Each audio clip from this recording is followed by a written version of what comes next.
IS, has released a video appearing to show the beheading of a Kurdish man as a warning to forces fighting the group in northern Iraq. The video, entitled A Message in Blood, shows several men in orange jumpsuits said to be captured Kurdish fighters. The victim is then seen kneeling near a mosque in the IS-held city of Mosul before he is beheaded. The jihadists warn that others will be killed if Kurdish leaders continue to back the U.S. Kurdish Peshmerga fighters from the autonomous Kurdistan region of northern Iraq have been trying to counter an advance by IS, backed by U.S. airstrikes. Earlier, IS videos from Syria appeared to show the mass killing of Syrian soldiers taken prisoner after their base was overrun.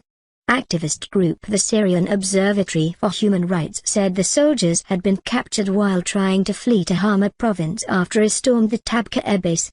The Sunni militant group has declared a caliphate across the parts of Syria and Iraq that it controls. Last week, IS drew worldwide condemnation after releasing a video showing the beheading of U.S. journalist James Foley. It said his death was in retaliation for U.S. airstrikes in Iraq, and the jihadist group threatened to kill other U.S. hostages.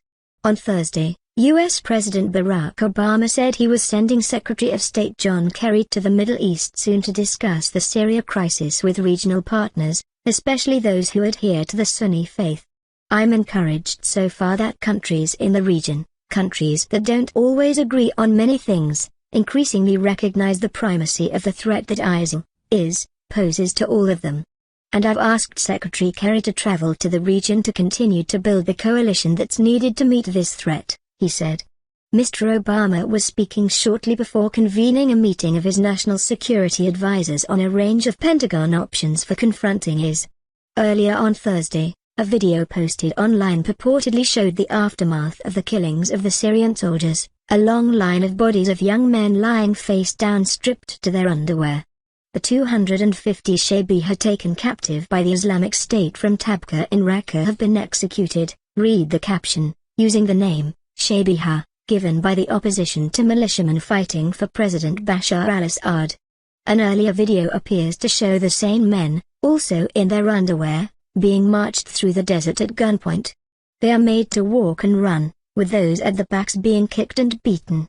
Militants shout Islamic State and there is no going back.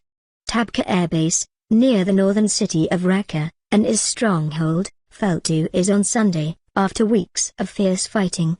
The observatory said 346 IS fighters and more than 170 members of the security forces were killed in the final battle, which lasted 5 days.